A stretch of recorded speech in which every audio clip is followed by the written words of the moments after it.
This is mathheals.com, where you can find more links to math and computer science YouTube videos. Let's take a look at polynomial equations.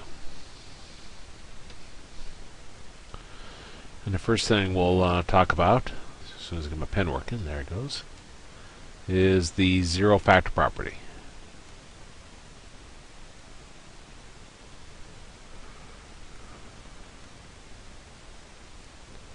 And this says if you got something times something else equal to 0, and it really is as vague as that, as long as you got something times something. They can be 2 terms, 1 term, 3 terms, square roots, absolute values. You just got something as a product. Then you can set each factor equal to 0. So I'll set p equal to 0, and I'll set q is equal to 0. Now some books call this the zero product principle, zero product property. There's different names for it. I like this name the best. Let's take a look at our first problem. This property is very easy if you know how to factor. If you don't know how to factor, it'll be kind of challenging. Now in this one, first thing, zero factor property. You have to have 0 on one side. Well, we have 0 on the right side, so that's done. Then we need to factor, and this will be the GCF. They both are divisible by 6, and they both have 1c. So I'll factor out a 6c. 6 divided by 6 is 1. We had c squared. I took one of the c's away, so that leaves me a single c. Minus 24 divided by 6 is 4. We had 1c here. We took it away, so there's no c's left. So we got 6c times c minus 4 equal to 0. Zero factor property says you get 0 on one side, you factor the other side, you set each factor equal to 0. So I'll set 6c equal to 0, and I'll set c minus 4 equal to 0. And now we just solve these. These are linear equations. This one will divide both sides by 6. And 0 divided by 6 is 0. And on this one, we'll take negative 4 over to the right side, and it becomes a positive 4. And those are our two answers.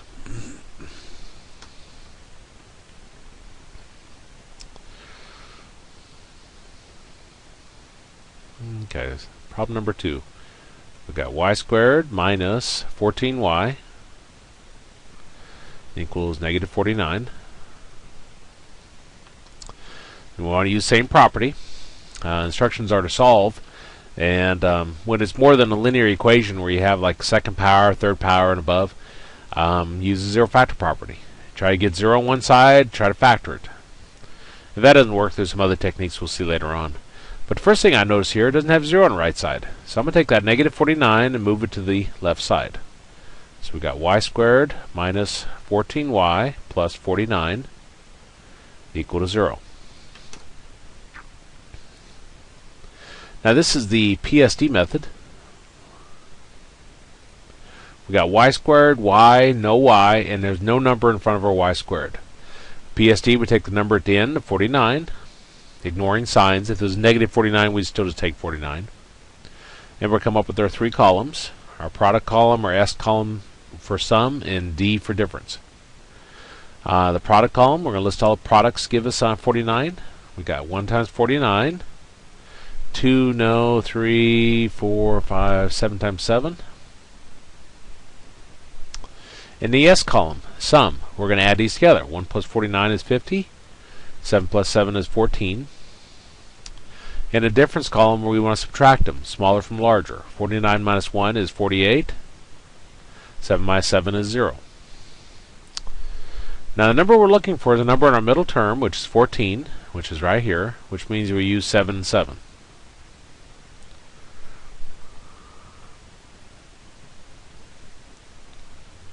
Now our note on our sign says that your larger number in the P column will be the same sign as the middle term. Middle term is negative, and these are both the same, so there is no larger number, so I just pick any 7. I'll pick this one. And it's going to be the same sign as the middle term. Now, that if you number your circles in the S column, remember S for same signs, both positive, both negative. If the number your circles in a difference column, D for different signs, one's positive, one's negative. Well, it's in the S column, so both same sign. If this one's negative, then this one has to be negative.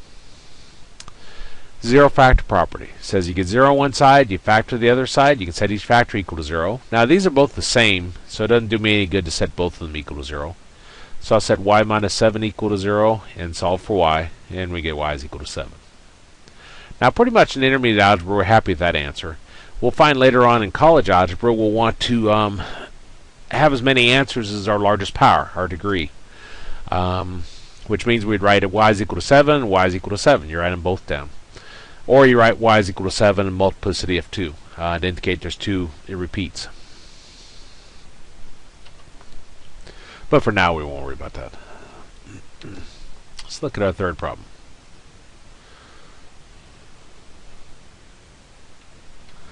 We've got negative 24x squared plus 14x minus 2 equal to 0. Zero factor property. First thing you have to do is get 0 on one side. Well, we have 0 on the right side, so that's a start. Then we'll factor out the GCF. All of these are divisible by 2, and my first term is negative. Remember, with the GCF, if your first term is negative, you always want to factor out a negative. So factor out a negative 2. Negative 24 divided by negative 2 gives us a 12x squared. 14 divided by negative 2 is negative 7x. Negative 2 divided by negative 2 is a positive 1. Equals 0. Now looking at what's inside the parentheses, this is going to be the key number. We have x squared, x, no x, and there's a number in front of our x squared. With the key number, we take the number at the beginning times the number at the end. So take 12 times 1, ignoring signs. Not that everything's positive here, but... And again, we're looking at just what's inside the parentheses. And we'll use our 3 columns again a little bit differently. We'll write down all products give us 12. We got 1 times 12. We got 2 times 6. And we got 3 times 4. In the S column, we want to add them together. 1 plus 12 is 13. 2 plus 6 is 8. 3 plus 4 is 7. In the difference column, we want to subtract them. 12 minus 1 is 11. 6 minus 2 is 4. 4 minus 3 is 1. Now the number we're looking for is a number in our middle term, which is a 7. Which is right here. So we're going to use 3 and 4. Now the negative 2 just carries down out in front. Remember with the key number method, we rewrite our middle term using these two numbers. Our larger number in the P column that we're going to use, which is 4, is always the same sign as the middle term. So this will be a negative 4x. Number I circled in the S column, S for same sign, so if the 4 is negative, then the 3 will be negative. We then use factoring by grouping. Negative 2 again just keeps carrying down.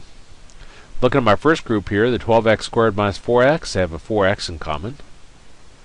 And that gives us 3x minus 1. Second group doesn't have anything in common, but my first term is negative, so I'll factor out a negative 1, and that gives us 3x minus 1. Now remember, our goal was to get this parentheses the same as that, and they are, so I'll factor out the 3x minus 1. And remember, you can cross out what's the 3x minus 1 to see what goes in your second set of parentheses, which would leave us 4x minus 1 equal to 0. Now the zero factor property doesn't have any kind of limits on how many you can have. Here we have 3 things multiplied together. Well, I'll set all three of them equal to 0. So I got negative 2 equal to 0, 3x minus 1 equal to 0, and 4x minus 1 equal to 0. Now negative 2 equal to 0. We're solving for x, and there's no x here, so I can cross that out. You actually never need to set a number equal to 0, because it never goes anywhere. The 3x minus 1 equal to 0, I'll take the negative 1 to the right side, becomes a positive 1. Divide both sides by 3. And we get x is equal to 1/3. The 4x minus 1 equal to 0. I'll take the negative 1 to the right side, becomes a positive 1. Divide both sides by 4. And we get x is equal to 1/4. So those are our 2 answers.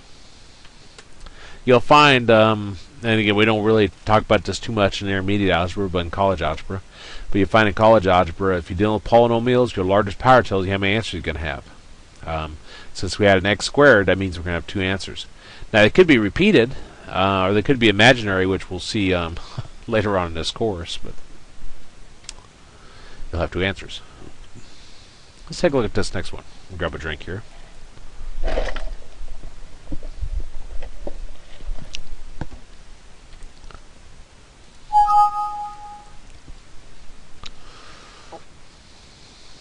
So you got x times x minus 11 equals negative 28.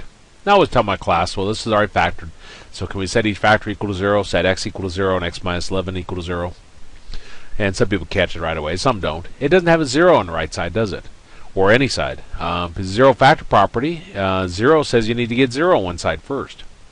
What we have to do is actually get rid of the parentheses, get everything over one side, combine together like terms, get 0 on one side, and then refactor it. Well, x times x is x squared. X times negative 11 is negative 11x, and I'll bring the negative 28 over and becomes a positive 28. Now notice we got 0 on one side now, so now we can refactor it and see where we go from there. Now this one is the PSD method. We have x squared, x, no number in front of our x squared. Take the number at the end, the 28. We would ignore signs. If it was a negative 28, we'd still take 28. Write down all products, give us 28. We got 1 times 28, 2 times 14, 3, no, 4 times 7, 5, no, 6, no. The S column, we'll add them together. 1 plus 28 is 29, 2 plus 14 is 16, 4 plus 7 is 11. In the difference column, we'll subtract them. 28 minus 1 is 27, 14 minus 2 is 12, 7 minus 4 is 3. PSD method, we're looking for the number in the middle, which is 11, which is right here. So we're going to use 4 and 7.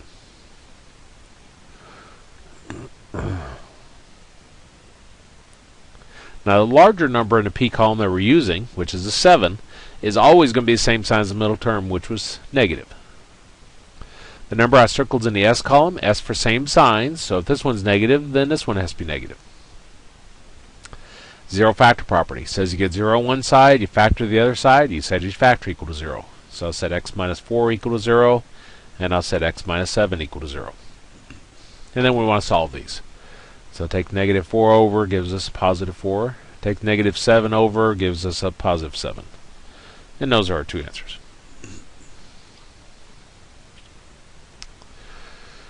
Let's take a look at this next one. Got w to the third minus 2w squared minus 16w plus 32 equal to 0. Going through our methods of factoring, our first one, GCF, don't have any. Start going through them, and 4 more terms, factor my grouping. Don't have any choice. You have 4 more terms, you have to use that.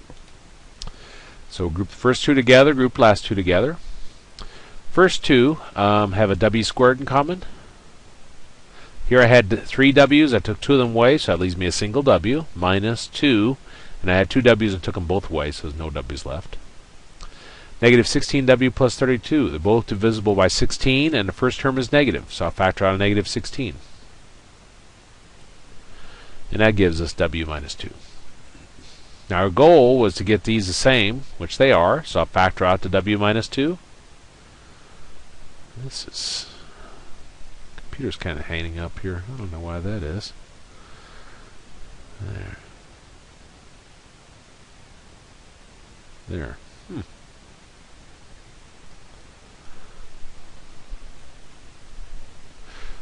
Well, I may need to reboot after I create this video, assuming it lets me finish. Unless my pen's gone. Try it again. Okay. Well, let me try the other pen. These things do have batteries in them, so maybe that's...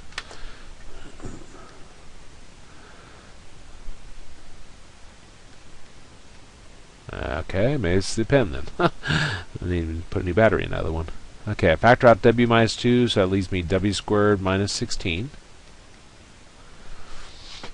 Now the w squared minus 16, we've got 2 terms of minusing it. That's a difference of 2 squares. And we try to write it as something squared minus something else squared. You take a look at each piece. You ask yourself what times itself gives you each piece. So what times itself gives you w squared? Well, w times w. And what times itself gives you 16? Well, 4 times 4. Difference 2 squares says you take what's inside your first set of parentheses, you add what's in your last, and you take what's inside your first and you subtract what's in your last. Now again, the zero factor property doesn't say how many you're going to have. You can have 3 things multiplied together. We set each factor equal to 0. So I said w minus 2 equal to 0, w plus 4 equal to 0, and w minus 4 equal to 0. Just getting over being sick. Take negative 2 over, gives us positive 2. Take the positive 4 over, gives us a negative 4. And take the negative 4 over and gives us a positive 4. And those are our 3 answers. Now notice our largest power to begin with was w to the third. Again, that tells us we're going to have 3 answers.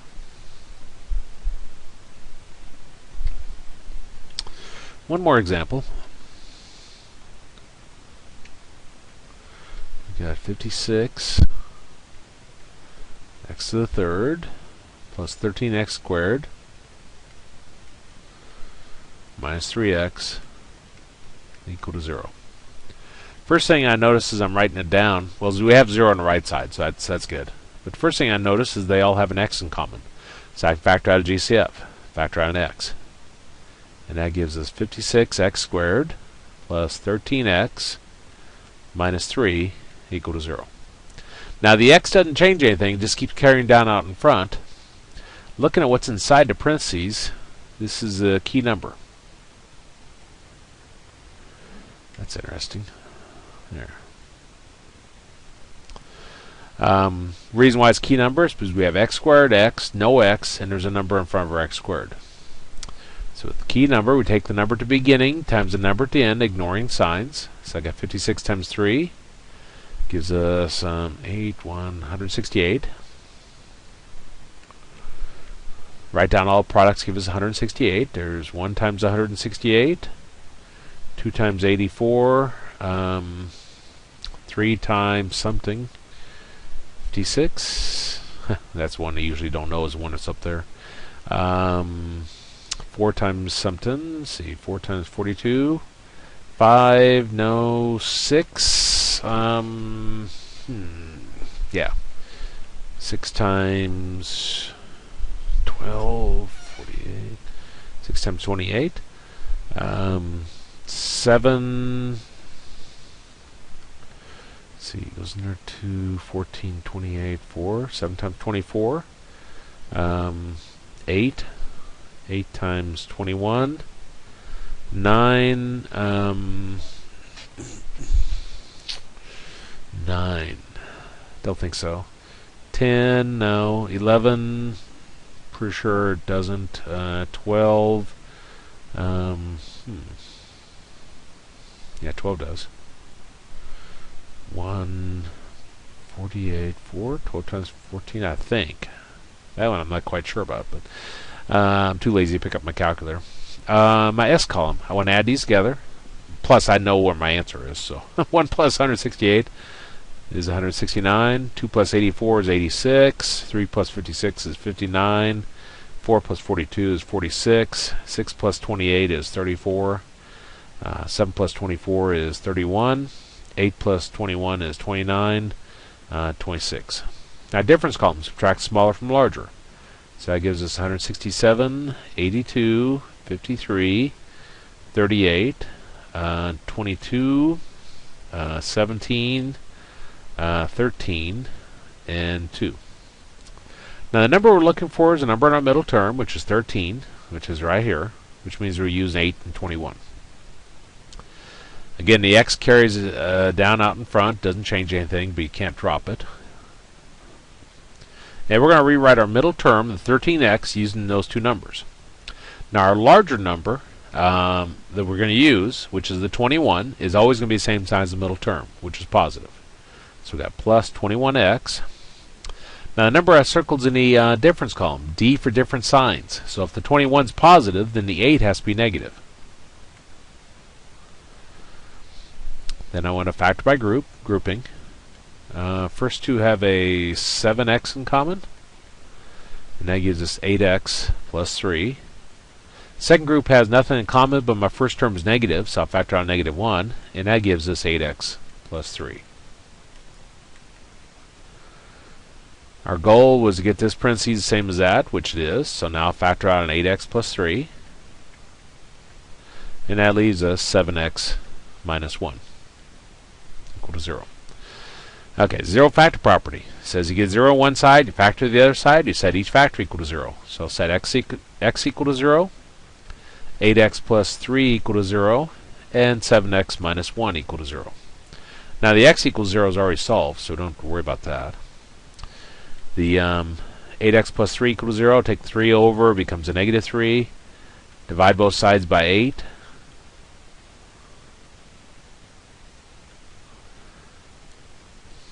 And we get x is equal to negative 3/8. Here, take the negative 1 over, becomes a positive 1. Divide both sides by 7. And we get x is equal to 1/7. And those are our three answers. And I believe the end of that section. Yes.